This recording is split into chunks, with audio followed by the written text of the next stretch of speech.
别以为我没看见你。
又是你！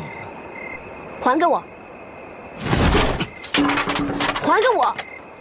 什么东西啊？你说这个？嗯，我珠子呢？你先还我。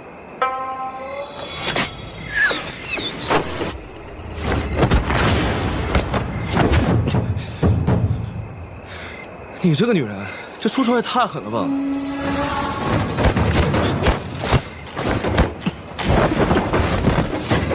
等等，姓裴的，我知道泰森的下落。你怎么知道？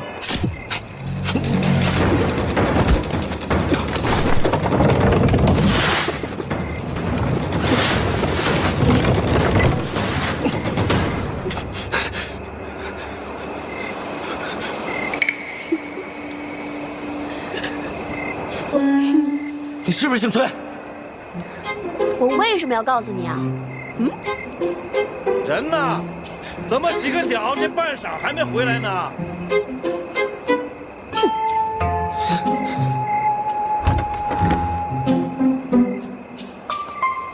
石七郎，石七郎，老大，我在这里。哎，老爸，哎呀，我在这里石七郎，你怎么掉井里去了？我马上拉你上来，你等一下啊。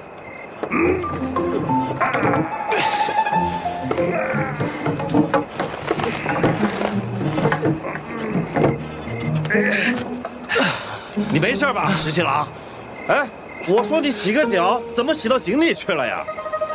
唉，刚才想救一只小野猫，结果反被它挠了一下，一失足便掉进去了。哎呀，那种野心难驯、不知好歹的畜生，你救他做甚啊？是，确实野性难驯，而且诡计多端。诡计多端。哎，我去换身衣服。哎，好。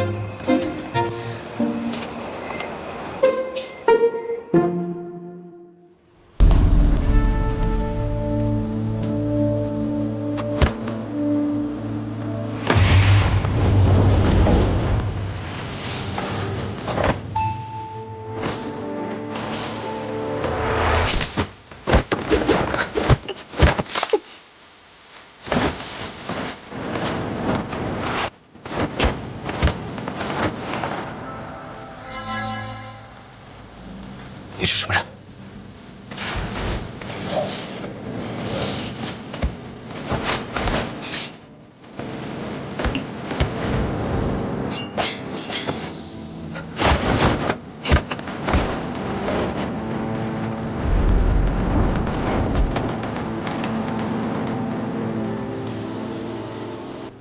这里是个清雅小院，你个女人来这做什么？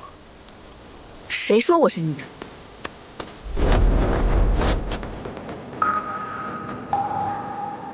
仙族。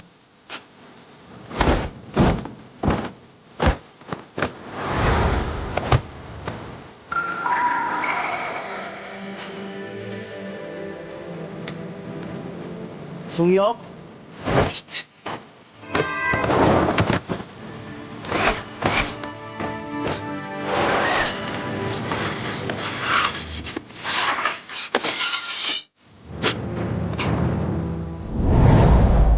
薛阶。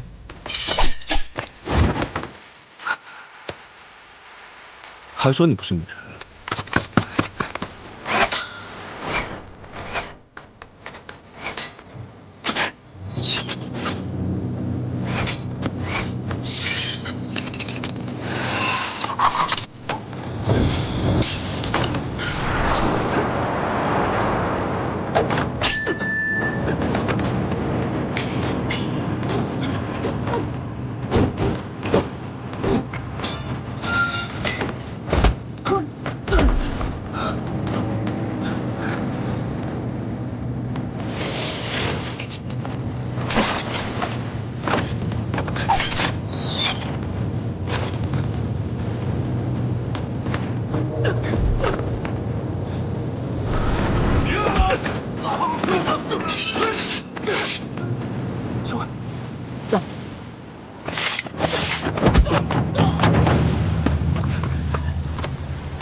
你怎么样？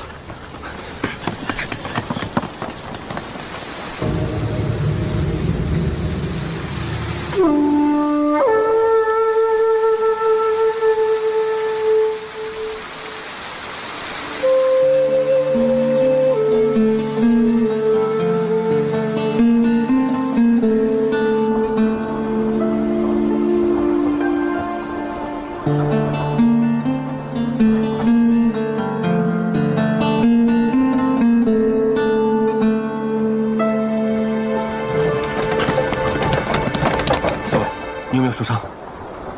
没有。对方是什么人？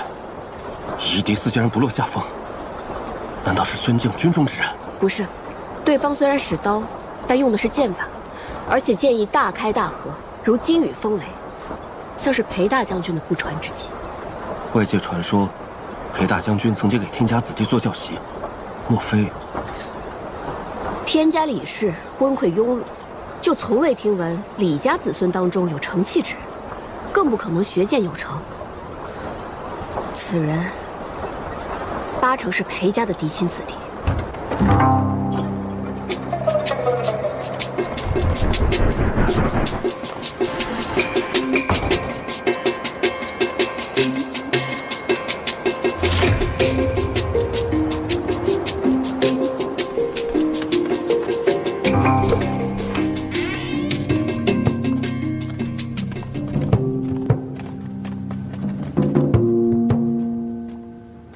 对方是什么人啊？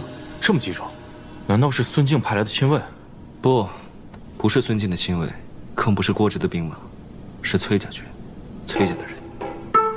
崔家之人，崔家历来节制平凉，怎么会出现在这儿呢？孙敬起兵谋反弑君，崔家军就出了瀛州，号称秦王。如今天下大乱，他们自然会有另一番打算。这个崔家呀，早几个月之前就打着秦王的名号，占了不少城池。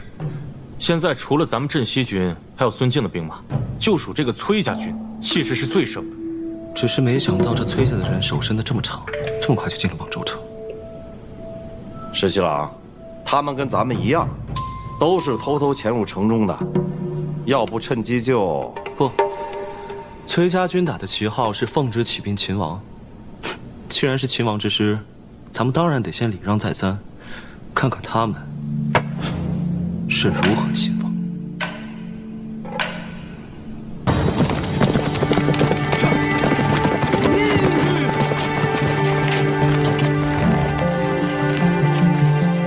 奉国将军军令，出城接粮。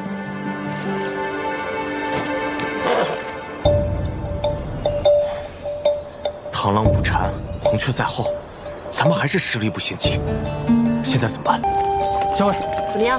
咱们虽然故意绕道而行，不会撞上郭直，但我们在所见也就3个百人队，现在100人出来给我们接粮，只有200人混进瓮州，能行吗？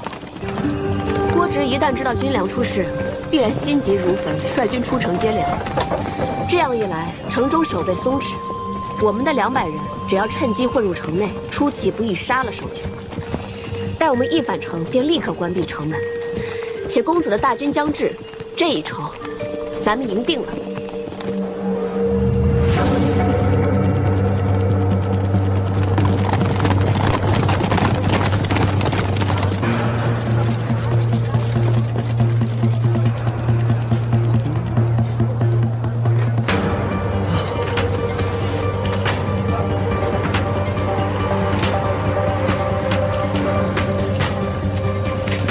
小裴将军，我们在左近的数千兵卒均已向城门靠近，带上兄弟们，占便宜去！启禀将军，1个时辰之前就有守军前来，对了支牌，解压了军粮。卑职查验清楚，对牌无误，就把粮队交给了他们。这帮奸诈的贼子！追！这！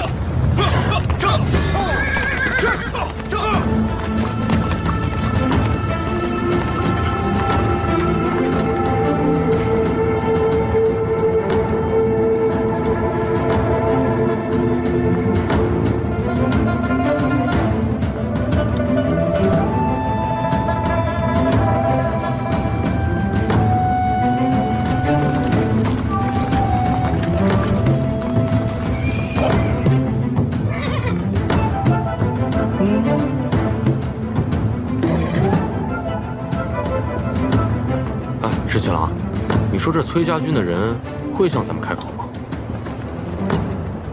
他们后面有追兵，不得不任由我们漫天要价。待会儿呢，我就让他先跳到水井里面泡上个半晌再说。跳井？为什么跳井？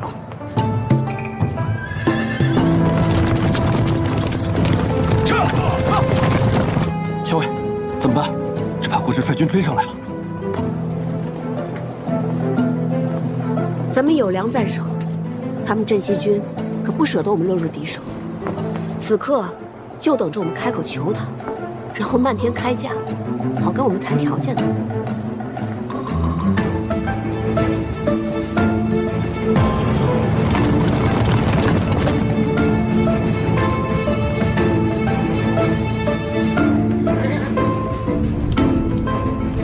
校尉，该做决断了，不然郭直杀上来了。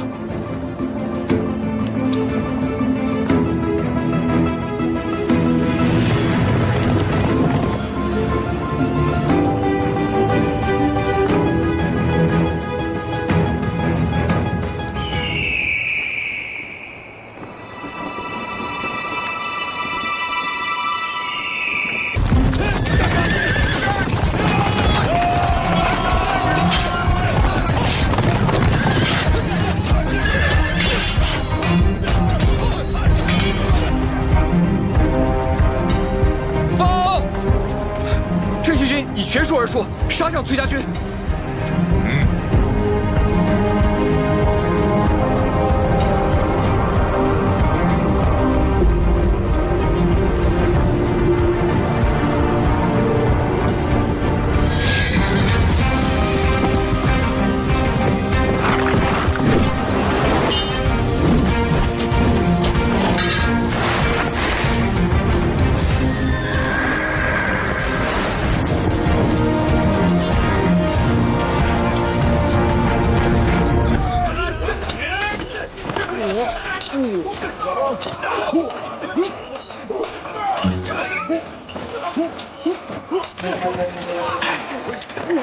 你俩在这干什么呀？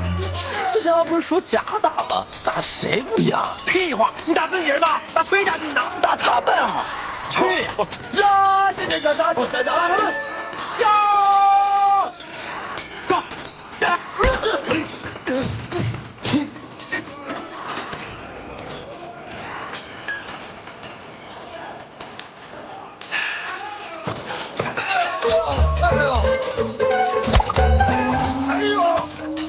你往哪踩啊你啊！竟敢踩你爷爷的手！哟，你不是死了吗？诈尸呢？原来你们镇西军都是这种欺软怕硬、只会诈尸的鼠辈。臭小子，看爷爷今天怎么收拾你！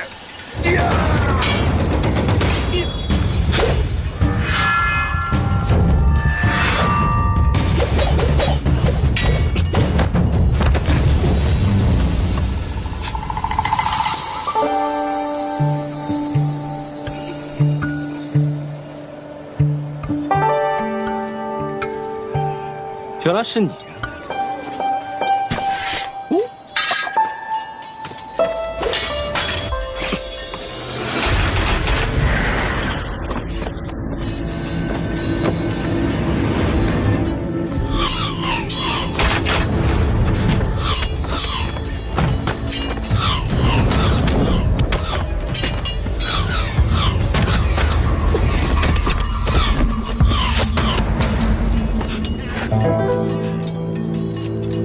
我可又救了你一次啊！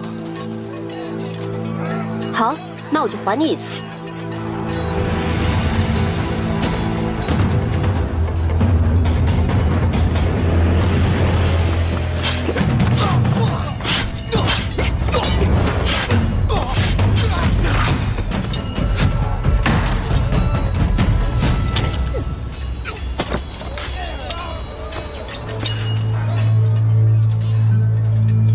这些人为何要杀你？这些人虽皆是面生之人，又极力遮掩，但我心中有所猜测。石七郎，没事吧？受伤了？姓崔的，不是说好了假打吗？怎么回事？我看交战到这儿差不多了。走。报。如何？事后来报，镇西军已击溃崔家军，崔公子负伤，崔家军后撤30里，重新列阵。镇西军虽胜，但损伤惨重。元帅李逆腿部中枪，已被抬回军中。好。哎，副将军，都说这个李逆狡诈，崔家军勇武，我看不过如此嘛。不如让我带兵各个击破，好向大都督报喜。什么？哎，我答应了李逆，只要他击败崔家军，便送他半城粮草，允许他绕洛阳而过。什么？你给他粮草，你还让他绕城而过？你这要造反了你！你懂什么？洛阳乃是东都，地势人心，非同寻常。眼下洛阳城中虽然是兵力粮草充足，但若是崔家军和镇西军联手攻城，亦或是围困洛阳，断绝粮道，岂不是置京都、置大都督于危险之中？我看你就是畏战，巧言令色。哼！我冒险用计离间崔家和镇西两军，如今他们两败俱伤，只怕万一这里边有诈，必得先将他们引离洛阳，而后再筹谋如何将他们分而击尽。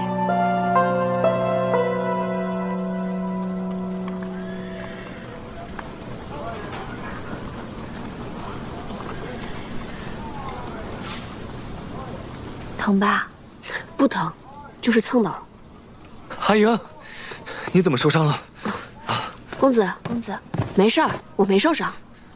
没有伤到就好。公子，崔家军的人，有人想杀我。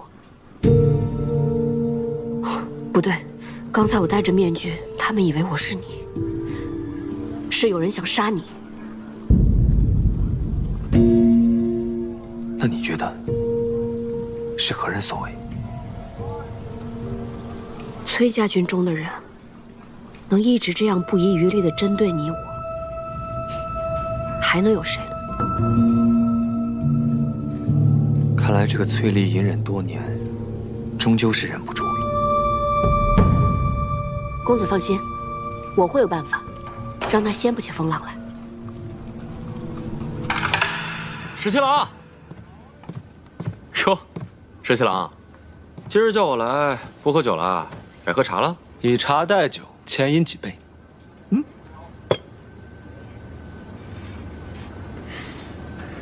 哎呀，如此好茶，得多饮几杯。不对呀，你今天怎么那么开心啊？有喜事儿？哎呀，你算是说到点子上了。我那个朋友呢，原来他喜欢的姑娘，不是人家小妾。哎呀，石七郎，你的朋友还没把这件事情放下呢。大丈夫拿得起放得下，我以为他们早就断了呢。哎呀，你不懂。行，我不懂啊，但是明眼人都看出来了，那个何校尉和崔公子来往密切，就算不是他的妾室，这两个人必定有私情。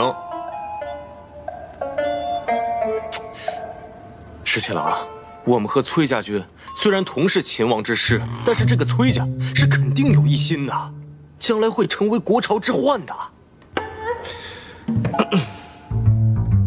你什么时候知道的？哼，什么时候知道的？长眼睛的人都能看出来。你喜欢那个何校尉，是不是？有这么明显吗？那下回我收敛一点。你干嘛去啊？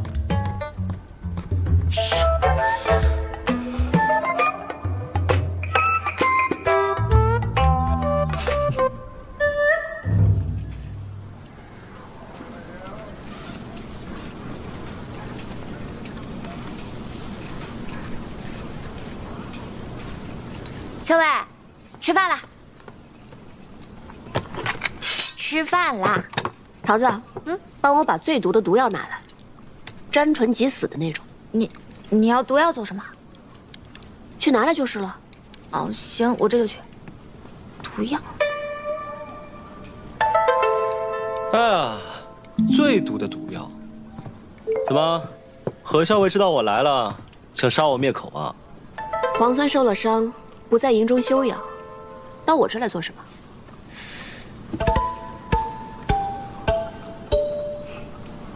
哎呀，以前都是你替你们家公子上阵杀敌的吧？当然不是了，今日公子身体不适，我才替他上阵。哦，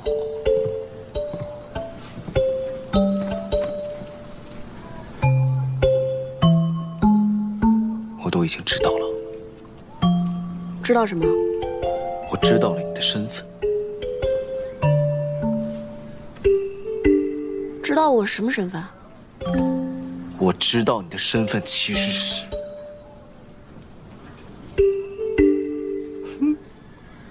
我知道你其实压根就不是崔公子的小妾。我就不是，那又如何？哼，你这个满口谎言的小骗子！啊，跟你商量个事啊，如果我抓到郑国公，洛阳就归我，如何？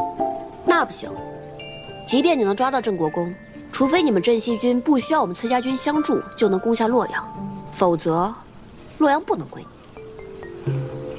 小伟，毒药拿来了，咱们是要去给镇西军下毒。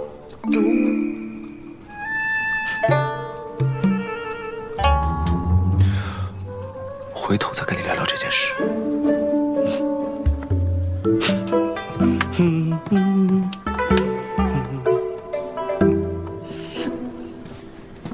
小伟，这李皇孙怎么来了？他跟你说什么了？怎么还有以后再说？你以前有什么事情都不瞒着我，现在都不告诉我了。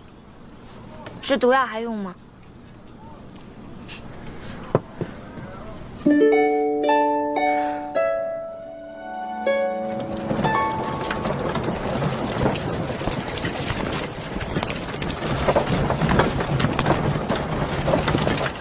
崔家军大败，后退30里。昨日一战，不负辅公所望。这一仗打得漂亮，不愧是你阿爷的好儿子。辅公过誉了。昨日一战，皇孙受伤，今日不能前来，特意叮嘱我，谢过辅公的粮草。福某说话算话，答应给他的粮草，就一定会给他的。那就谢过辅公了。转告李逆，让他好自为之吧。是。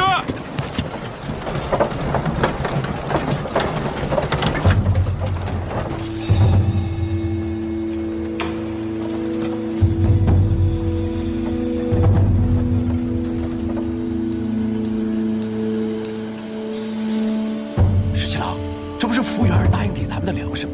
咱们干嘛还在这儿埋伏？待会儿我给大家变一个戏法瞧瞧。什么戏法？就从这粮食里面，给你们变一个郑国公出来。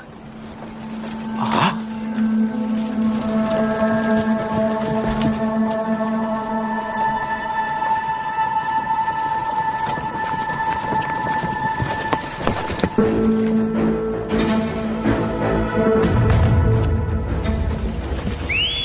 出！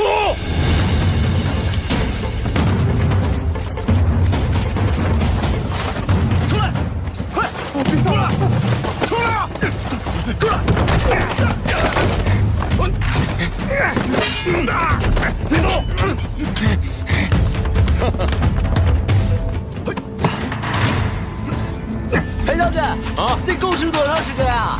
够吃一阵了。这还抓到一条大鱼呢。这下洛阳城啊，稳妥了。这就是孙敬的小舅子，郑国公是吧？啊，哎，长得也不咋好看呀。就是啊，那孙敬的老婆长得肯定也不好看。哎呀，我还没见过国公这样的大官。这甲不错呀，不错呀。这样的大官就义道，竟然嗷嗷的哭。洛阳城的亲贵子弟，躲在这个粮车上想偷袭我们，还是我们石七郎神机妙算，把他们逮了个正着。既然已经抓了郑国公，那么这洛阳城就等于是在我们手上了。是啊，太好了，太好了。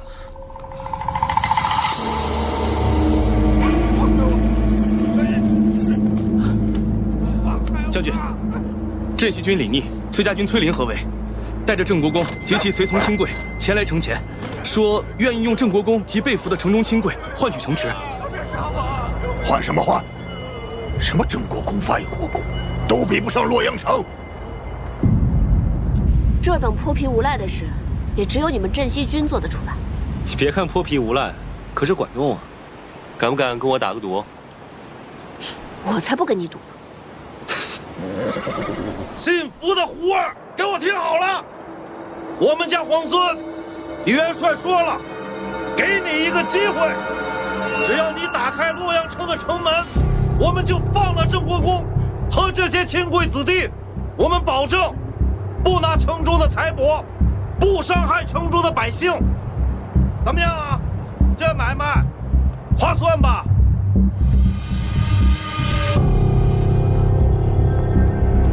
郑国公可是孙敬的内弟，你要是不救他，孙敬那个大都督是不会放过你的，你还不如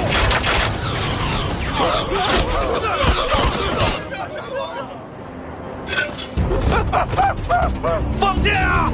射死了郑国公，砍孙敬，不砍了你们的人头！不要！你疯了！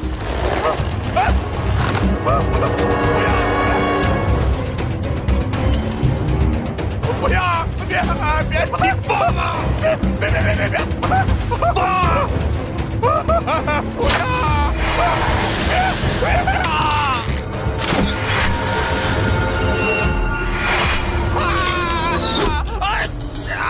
吴元儿，你这个混蛋！吴元儿，你给我放肆找你！城里的千万人可都看着呢，大都不会放过你的。剑法不错呀，要是再偏一点，射中郑国公的心口，那可就不好用了。我已经派人进攻应州，不能再让崔乙那个老儿坐享清福了。哼，大都督好一招围魏救赵啊！如此，崔家军必得放弃洛阳，持救营州，就剩下镇西军，孤掌难鸣，叫好个个击破。传话给福元，郑国公贪功误国，死不足惜，叫他不要顾虑，坚守洛阳为上。是。但魏国夫人那里，夫人聒噪，我不理会便是了。李逆的那两个兄长，如今还在江南吗？啊，李俊和李来皆无领兵之才，此刻仍被困在江南，不足为惧。哦，放他们出关吗？大都督的意思是，兄弟3个人聚在一起，方知谁是鲲鹏，谁是雀鸟。那两个雀鸟，怎么会眼睁睁看着自己的兄弟展翅高飞呢？大都督妙计，自古以来便不缺兄弟戏强之时，这李逆也该尝尝各种滋味了。来，这个孙敬用兵诡计，派大军进攻营州，但崔家军的主力在此，只怕附近那边撑不了多久。孙敬这是围魏救赵，逼我们退出洛阳。我还是动身回营州吧。现在回去也来不及。那怎么办？主要瀛州路途遥远，若是能借到望州，倒是可以在路程上节省好些时日，既能解瀛州之围，又可拿下洛阳。可望州在李逆手里，只怕他不肯借道啊。以我们现在的实力，这件事情还是有商量的余地的。什么？瀛州告急？消息非常可靠，孙敬大军已经在路上了。看来崔家军肯定会有所行动，但他们未必能赶到瀛州啊。若要及时赶回的话，崔林得需借到望州。你什么意思？是要把望州借给他们？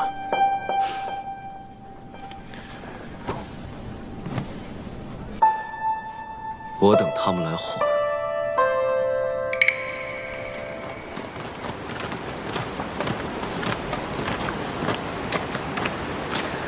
长儿，你陪桃子姑娘去找医书。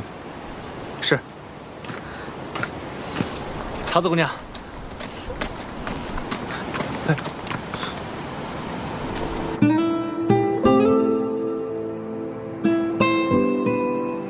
东都之壮阔，唯登高可见。俯视洛阳川，茫茫走胡兵。流血屠野草，豺狼尽灌婴。皇孙借太白的事，是在暗讽何人？我只是忽生感慨，穷极壮丽的东都，如今一卷入战火，虽无宁日，不知何时能现。皇孙自起兵以来，便知道，这烽火连天，白骨万千，只有以战止战，方才可天下太平。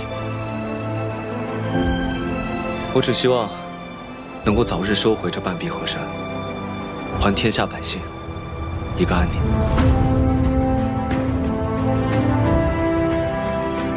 我也希望。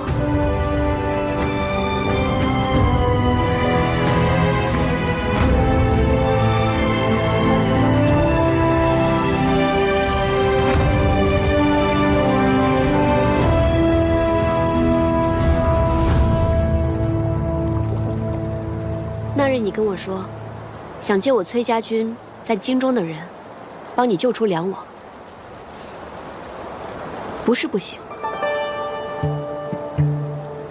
但你得先赢了我。听你这口气，又想出什么花招？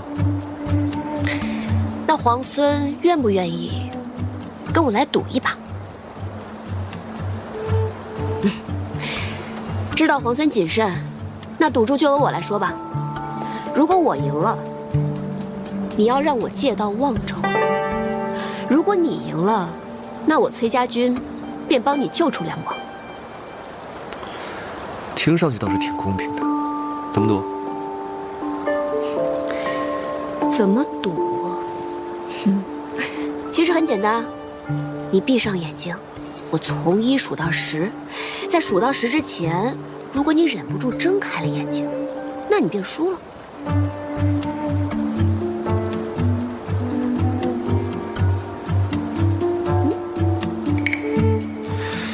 你不会又想趁我闭上眼睛一针刺晕我吧？放心，我绝对不会做任何伤害你的事情。如何？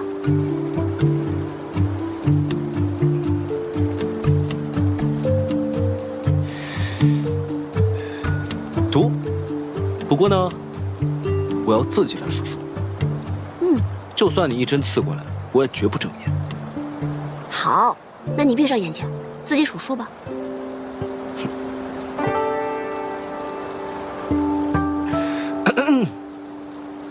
1，2，3，4。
你输了。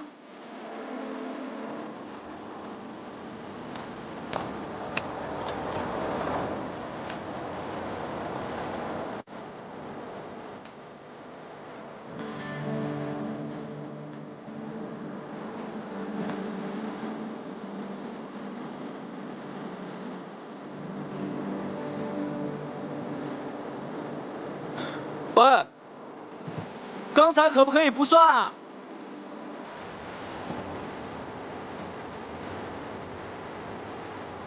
刚才可不可以不算？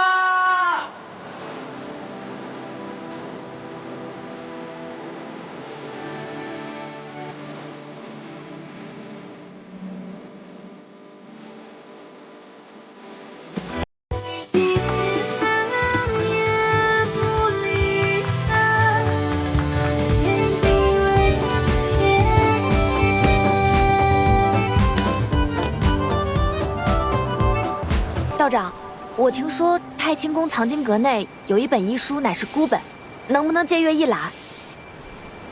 祖师爷立下的规矩，藏经阁中的书从来不外借。道长，我愿意诚心为观中挑水洒扫，只请道长能够允许我入阁借阅。挑水洒扫都是重活，你一个姑娘家，道长，我愿意帮他挑水。道长，我也愿意帮他洒扫。道长，我也愿意帮忙，还请道长行个方便。那烦请二位去挑水，烦请你们二位去洒扫藏经阁。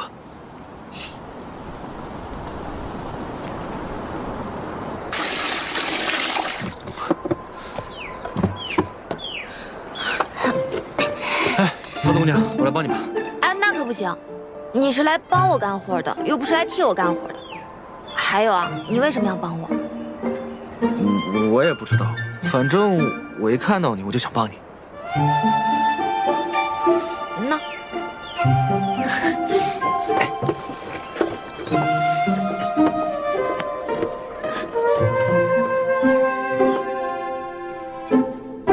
看二位的模样，都是读书识字之人，还请二位在洒扫时爱惜书籍。是。是。你休息一下，我来收拾吧。让皇孙亲自干活，这不太合适吧？既然我赌输了，就让我先略表心意。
惟妙惟肖，画得真好。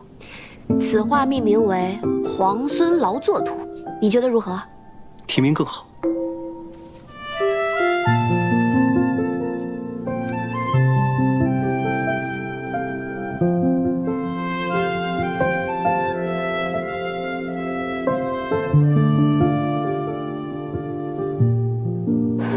想必这是要赠予我了。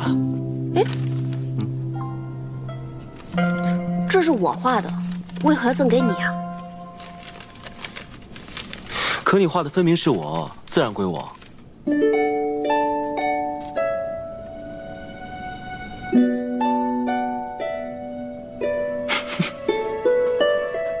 你笑什么？没什么。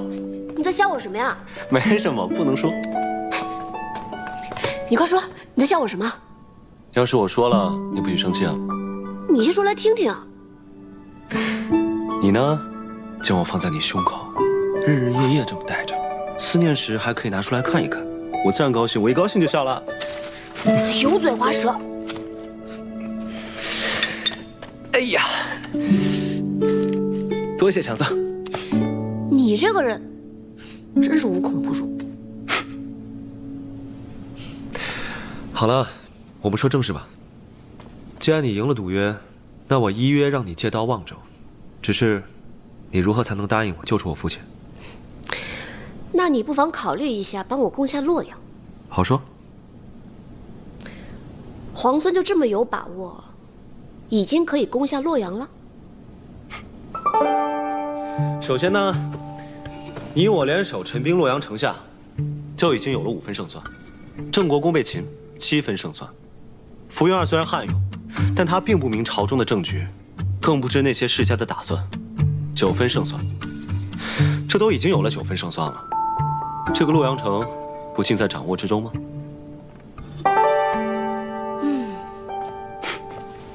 皇孙如此替梁王谋划，梁王何幸？他是我的父王，我自然会救他。他在孙敬手中，我怕我们攻破洛阳，孙敬未必不会起杀心。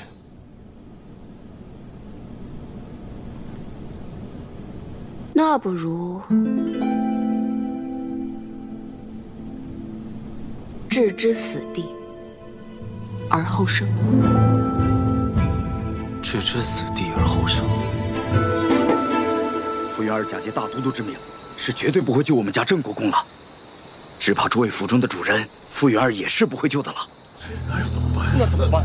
傅云儿是不能指望了，我们必须靠自己把主人救出来啊！这话说得对。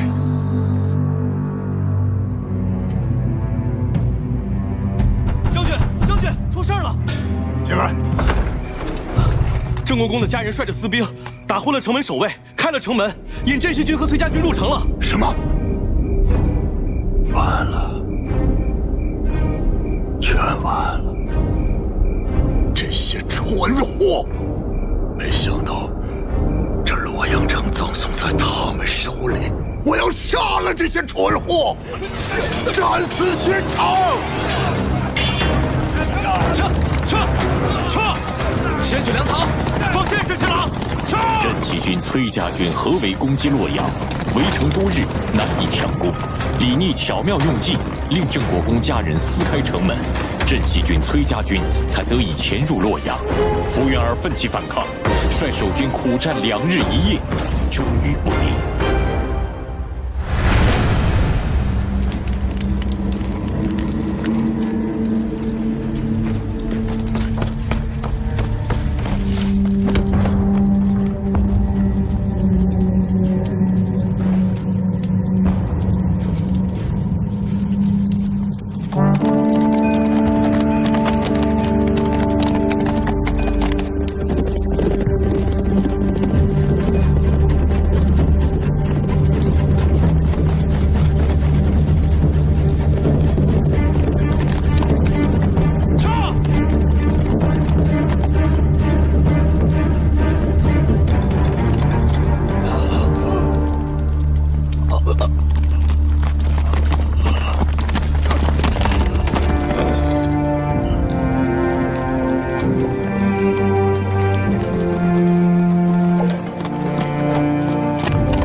将来的天下，就是你们这等少年英杰的。等到你和他争夺这天下的时候，那将是何等的精彩啊！可惜，老夫看不到了。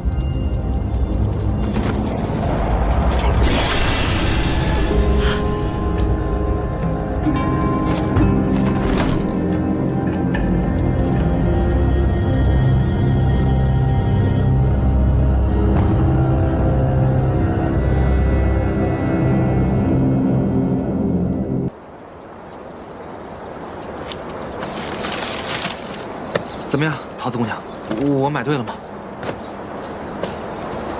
小薇让我给皇孙殿下配的假死药，可是复杂的很呢。要是找不到所有的药材的话，这药可就配不出来了。这里面还差着好几味药呢。可是集市上的药材铺子，我都已经跑遍了，你要的那几味药材，实在是买不到。那要不然，我陪你上山采药材吧。那。我前些时日呢，配制了一副毒药，只要人沾到身上，就会奇痒无比。我倒是把解药给研制出来了，就是苦于还没有人来帮我试试，不知道到底有没有用。那我来试。这可是会很痒的，我可没跟你开玩笑。万一我那个解药不管用，你至少会痒上3天3夜的。没关系，桃子姑娘，我相信你。行，那就这样。既然你都帮我试了解药，17郎要的药材，我一定尽快给你配好。好。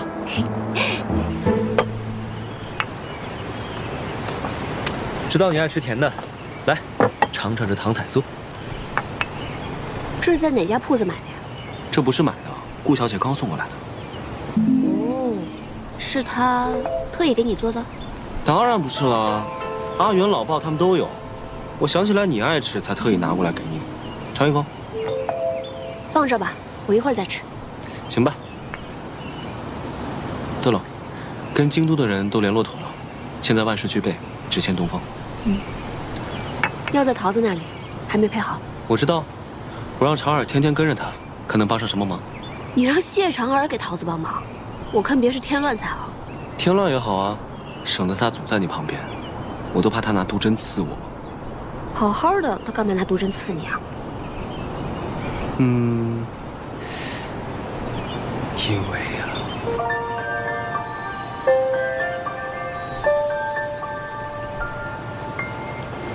咱们拔营吧。与镇西军同住在这里十分不便，哪怕今日在外面打营仗，也要搬出去。是。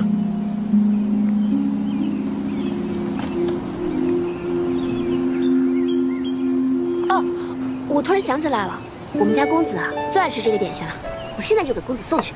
哎，我特意给你拿的点心，你怎么送别人呢？那不也是别人送给你，你才拿来给我的呀？哎，哎，哎，哎！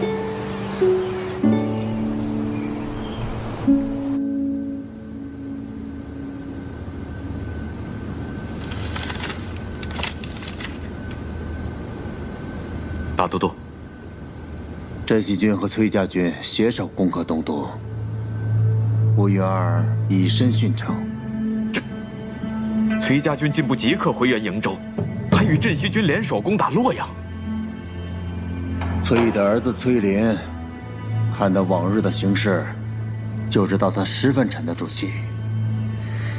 彼时的战局，倘若是我也定会先攻洛阳，再救瀛州。可洛阳城池坚固，粮草充足，福原儿只需坚守不出，镇西军和崔家军便是士众10倍，也绝无可能在短短时间破城。而且福原儿乃是沙场宿将，又岂会败于2个小儿之手？此战失利，是我用人之错。此次洛阳之师，倒是给我提了个醒。强敌不过是外力，真正能摧垮自身的，往往是内力。这西长京看似固若金汤，恐怕已有漏洞。臣这便着人去查京都各世家，严防其与逆军暗中勾连。暗中勾连之人，又岂止在世家呀？石七郎，崔家军拔营了。什么？拔营？对。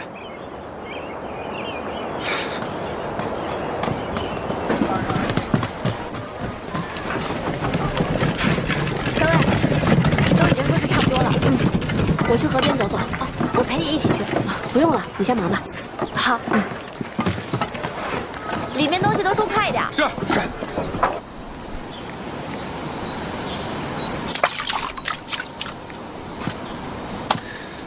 怎么说都不说一声，就突然要拔营搬出城了？我们崔家军如何行事，还要向皇孙禀报啊？那倒不是，只是走得匆忙，想起不能送你一程，又想起不久后你便要回瀛州，从此山高水远，不知何时才能相见。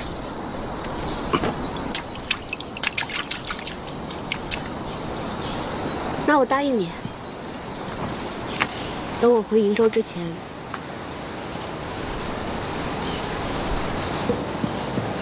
一定好好来跟你道别。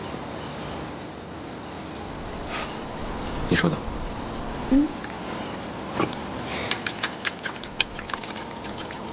这是怎么打的呀？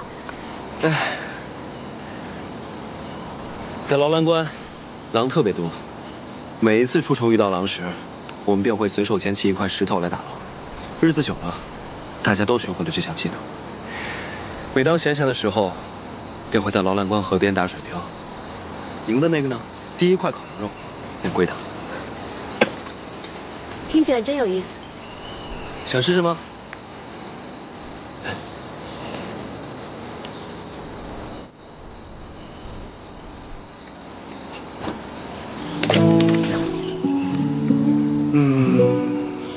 不够远，我教你。我教你，拿着。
石七郎，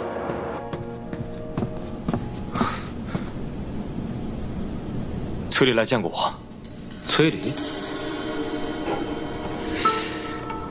此人志大才疏，且小人无解，为了权势不择手段。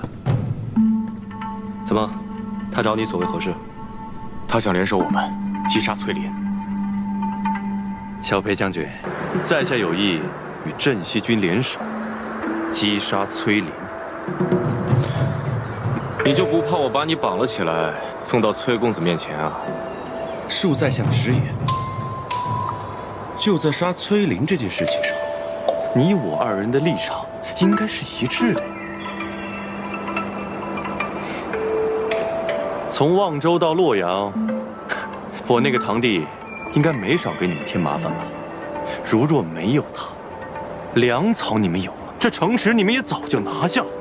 小裴将军，你难道就没想过斩草除根，除掉这个心腹大患吗？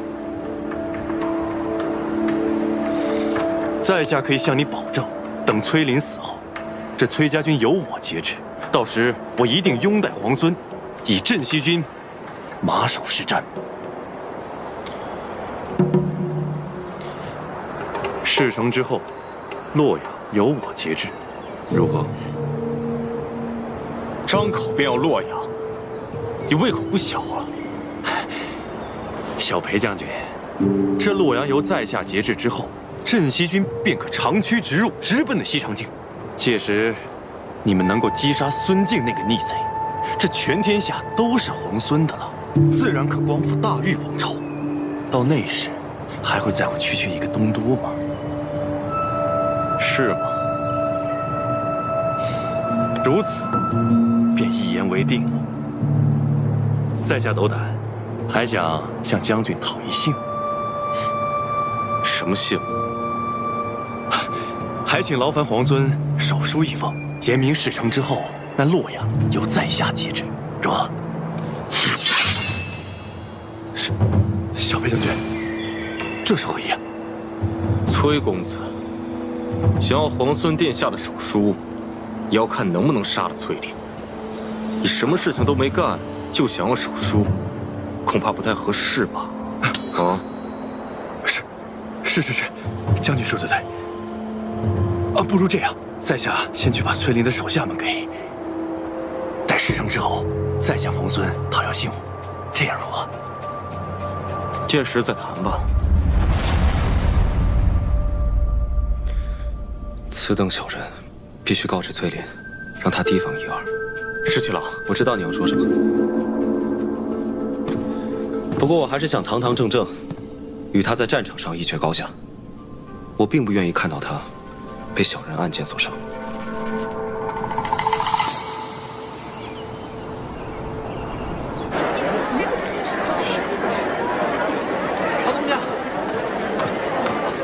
桃子姑娘，这个是十七郎给何校尉的。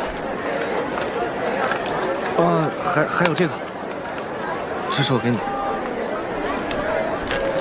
这是什么？猪耳朵，我跑了好几条街才买回来，还热着呢。我不要。可是，你上次不是说你喜欢吃吗？我现在又不想吃了。喂，怎么了？我这几日和校尉住到城外去了，你感觉身上有没有什么不舒服啊？哦，没有，你给我的药挺好的，我就养了2天就好。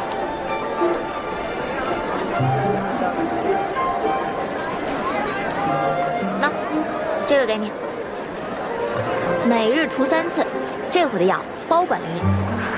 谢谢桃子姑娘。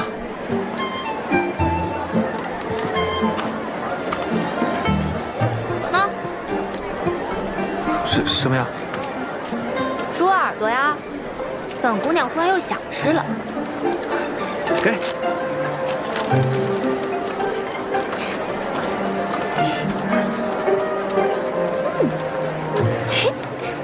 姑娘家真奇怪啊。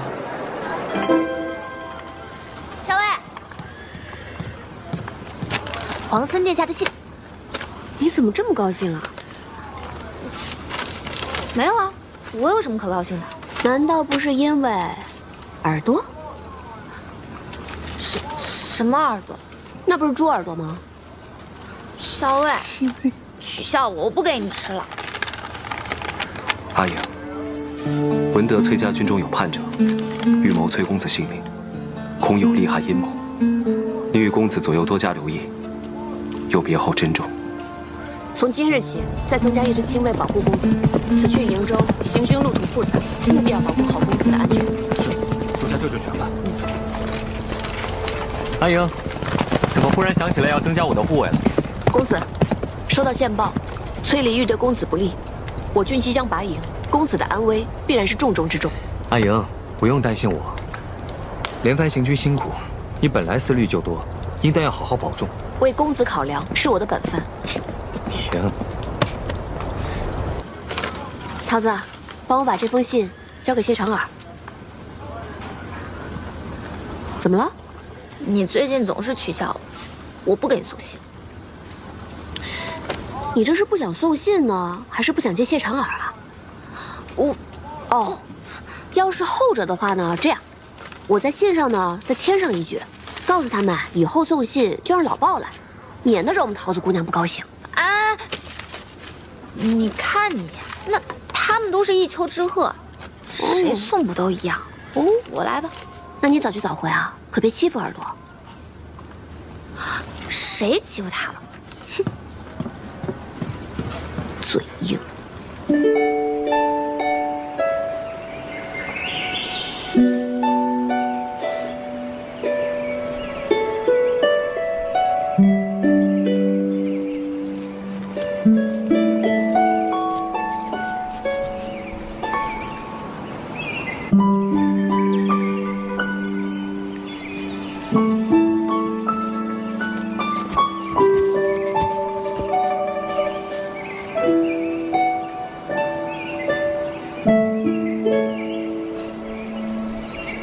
皇孙，这是睡着了？可少爷要再不来，我怕我要睡到晚上才行了。沐天席地，17郎真是到哪儿都能自在逍遥啊！自是因为此刻清风为善，草木为香呢。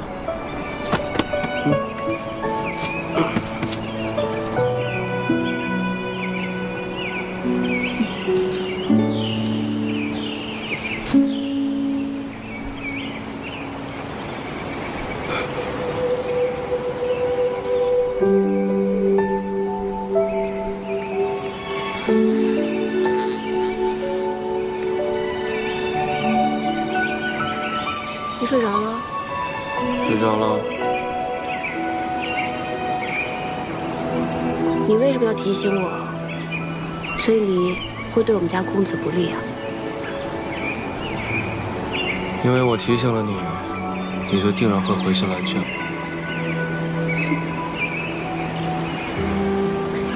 若是我偏偏就不约你见面呢？那就我约你见面呗。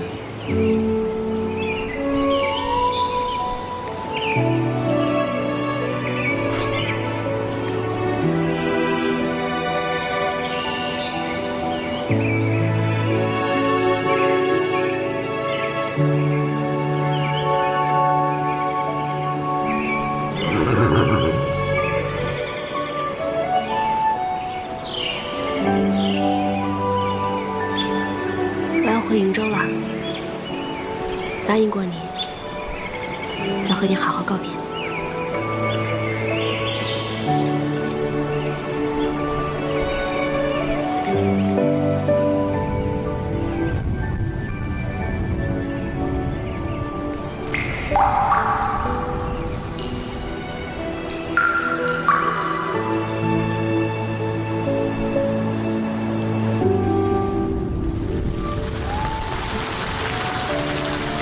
下雨了，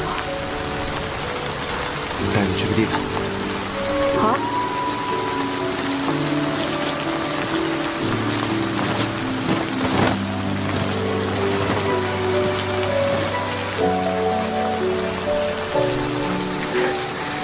没想到皇孙还准备了这么一间屋子。那是自然。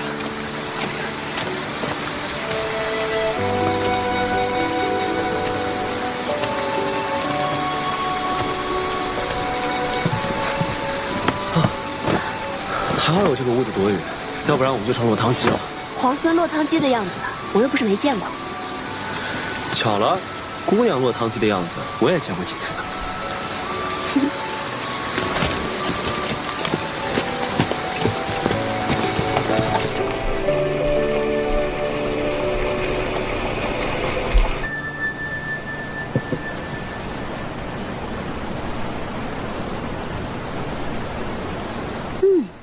清香沁人，入口微苦，别有一番风味。这是竹叶茶吗？没错。民间呢，常以竹叶为煎，代做茶饮。皇孙的身份如此贵重，却对乡间生活了若指掌。人生在世呢，身份什么的最不值得一提。贵为天子又如何？还不是一碗饭，一瓯茶。我倒觉得在这里当个田舍翁，活得更痛快些。但你有没有想过，若是天子无道，田舍翁们流离失所，就连粗茶淡饭也成了奢望，还谈何痛快呢？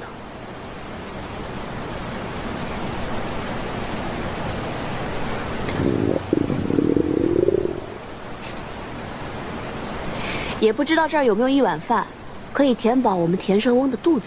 都准备好了。这是好。哦，这不行。我厨艺不精，如果你不嫌弃的话，我给你露两手。石七郎亲自下厨，我岂敢嫌弃啊？不过，我好像什么都不太会。哦，生火我应该行。好，就这么定了。我来看看啊。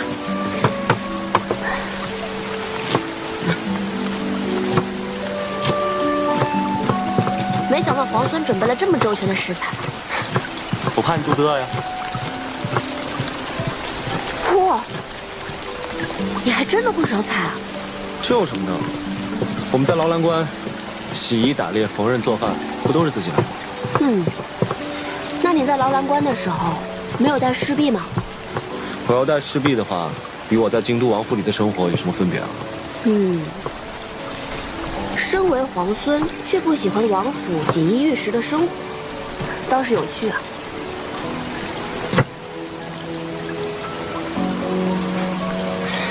我呢，是鄂月出生的鄂子，从小先帝和父王就不喜欢我，这样的锦衣玉食，不要也罢。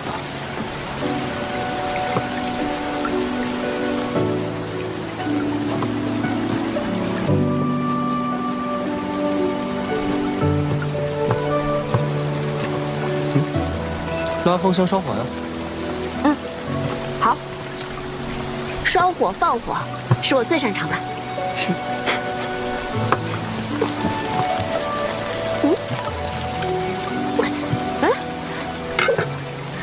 拉香烧火呢，也要讲究技巧的，要慢慢的这样推进去，再慢慢拉出来，慢慢推进去拉出来。还有呢，我试试。火候很讲究的，可不能忽大忽小，这样炒出来的菜就不好吃了。放心吧。来。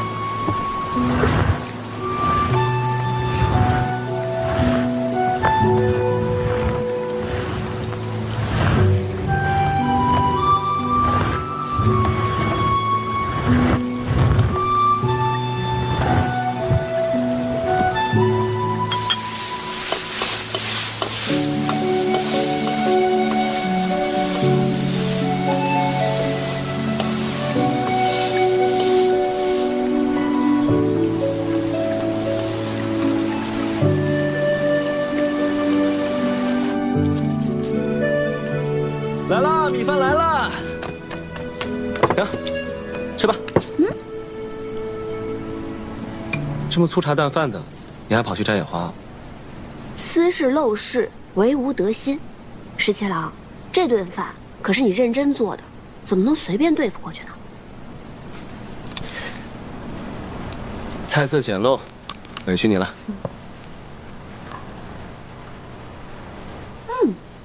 如何？好吃。那你就多吃点。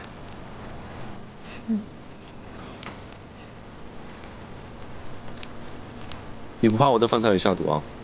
当然怕了。所以刚才我在烧火的时候，已经放了毒液。皇孙，你现在已经中毒了。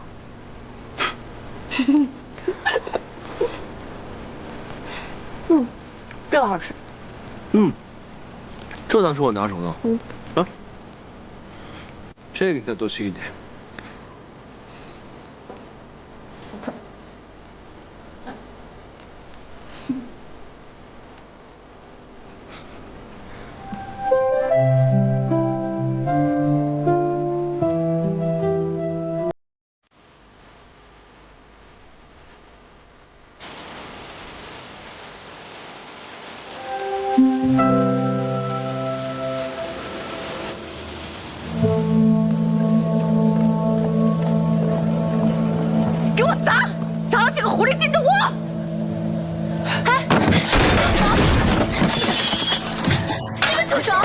魏国夫人，这里是后宫，岂容你在这放肆？你还知道这是后宫？那他这个前太子妃为何还在这个后宫里？就是你这个狐狸精，魅惑大都督，祸国殃民，就是你害得我弟弟被俘。我今天非撕了你这个狐狸精不可！还我弟弟！放手！我是杀了你！你放我大都督！还我弟弟！我今天非杀了你们！大都督到！你放开我！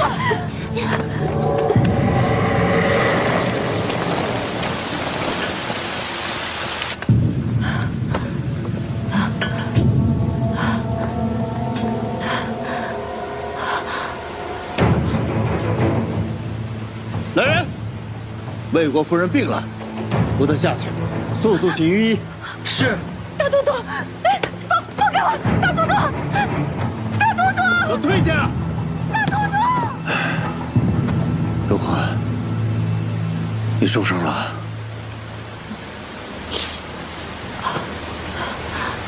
委屈你了。切不委屈。我早知道就会有今日，怎会委屈？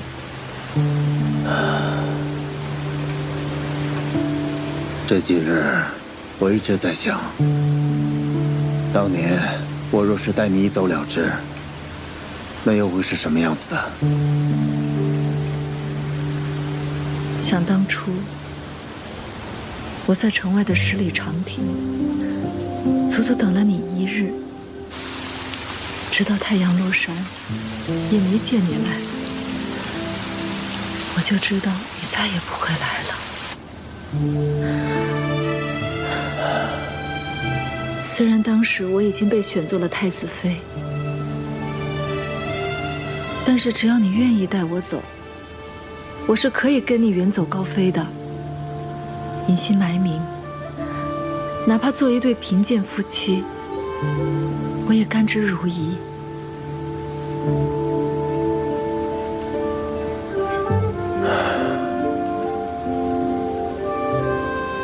是我辜负了你。不，我也知道，你上有高堂老母，下有弱弟幼妹。若你真的带我一走了之，那就是满门抄斩的大罪。我如今罪孽深重，可是只要想到和你在一起的日子，哪怕是偷来的，只要能和你在一起，不管别人骂我还是唾弃我，我都是那么的高兴。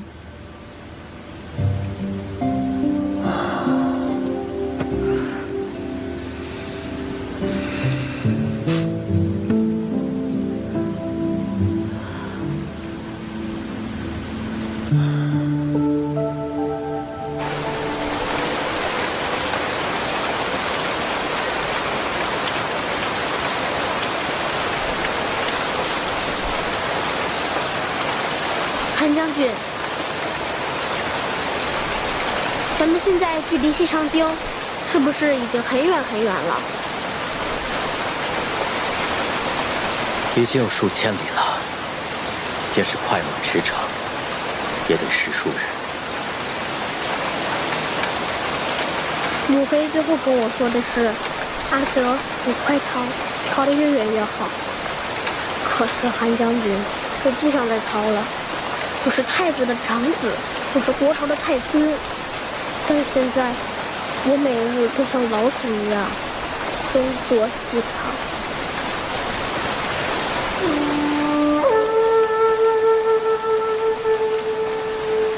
臣给殿下讲过韩信将军的故事，也讲过越王勾践的故事。殿下如今是避险，忍辱负重，才能有将来收复河山的一日。那日你说镇西军统帅李密是我实际堂兄，镇西军已经从劳兰关一直杀到了望州。17哥领兵还是挺厉害的，我真想同他一样，与敌人正面对阵，拼杀一场。17皇孙确实战功显著，但镇西军原是府兵，裴贤与县太子并不亲近。殿下如今身份贵重，哪怕是血脉至亲，也不能轻易相信。何况梁王殿下还被孙敬扣在西长京，只怕李逆有所顾虑，所思甚多。韩将军，那我们什么时候才能回到西长京呢？定有那日的。臣一定护送殿下重返西长京，浩浩荡荡，堂堂正正。自从孙敬起兵，我离开平凉后，就再也没有这样一个下午可以如此安逸。能遇知己，在屋檐下赏雨的这份闲心，更难得。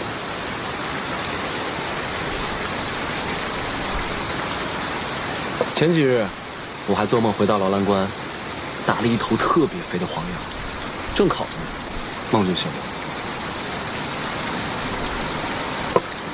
我很好奇，劳兰关真的有那么好吗？值得你如此念兹在兹？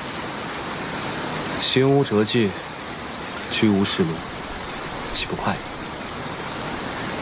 日后，我邀你同我一起去劳兰关，你可愿意？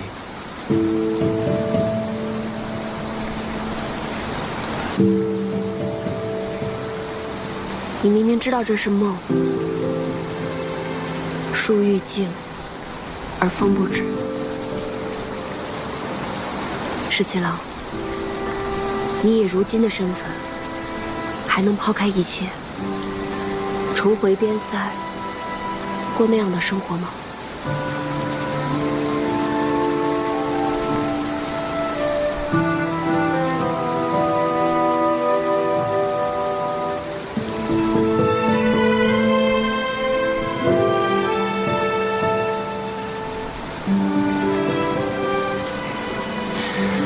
难得有一场好雨，将你我困在这里。雨停之后，又该各奔东西了。我们说些别的吧。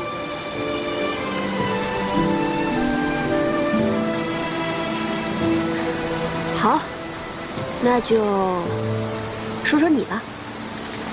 你小的时候是不是特别顽皮呀？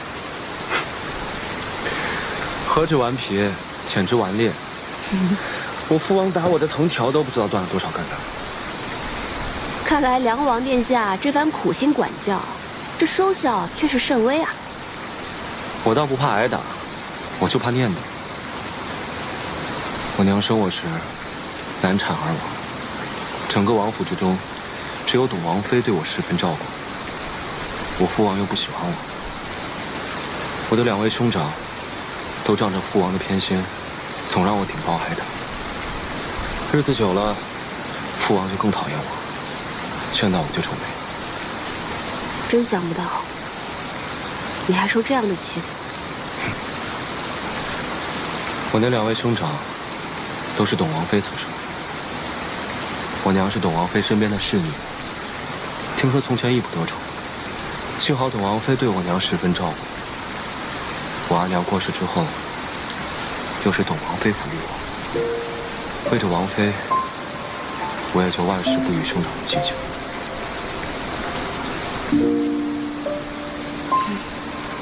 你是一个心善的人，别人对你好一分，你便也十分报之。后来，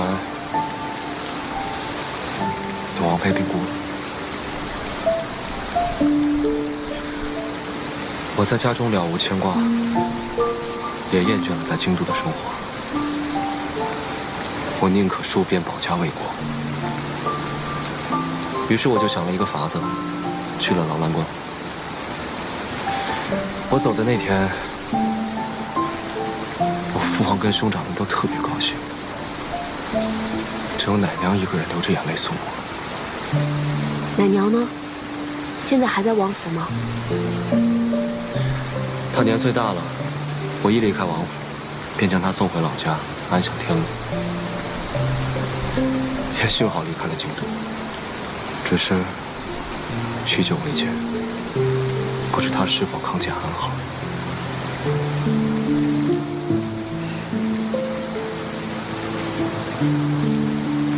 记挂着的人，就不会觉得孤独。我阿娘也去世很久了，我都已经快记不得她的样子，但每次想到她，都觉得她在陪着我，我也不会觉得孤单。你小时候是什么样的人？我真想象不出来。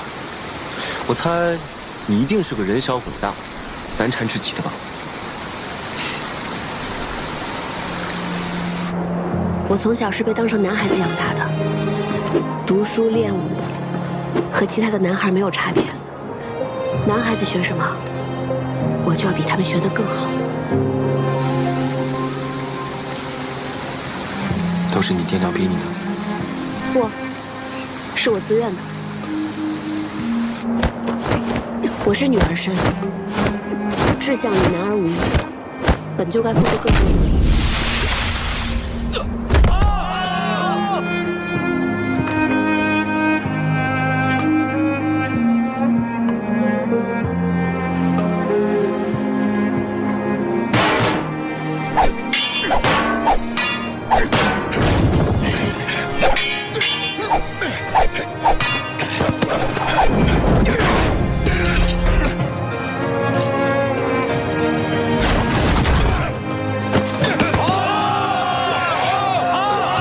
是起3更，睡5更，要比旁人流更多汗，甚至流更多的血。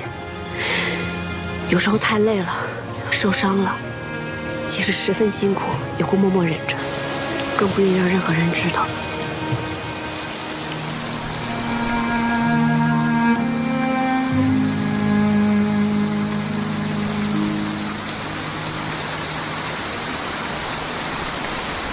在想什么？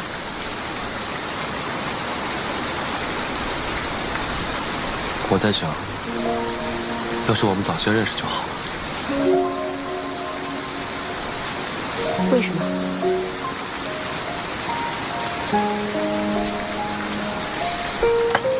这样我们就能一起练武，一起读书，一起打仗，闲来无事，还能像这样聊聊天。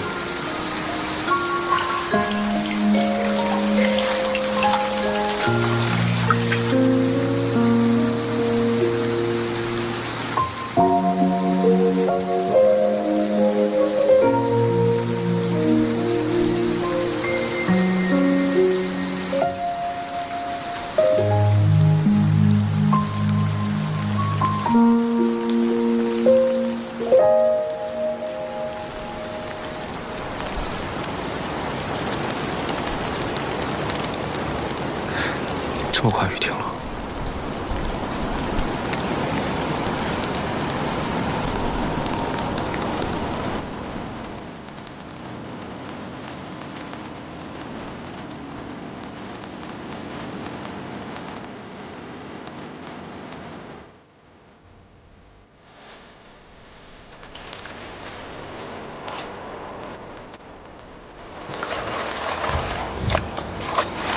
回去吧。好。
回去吧。我再送你一程。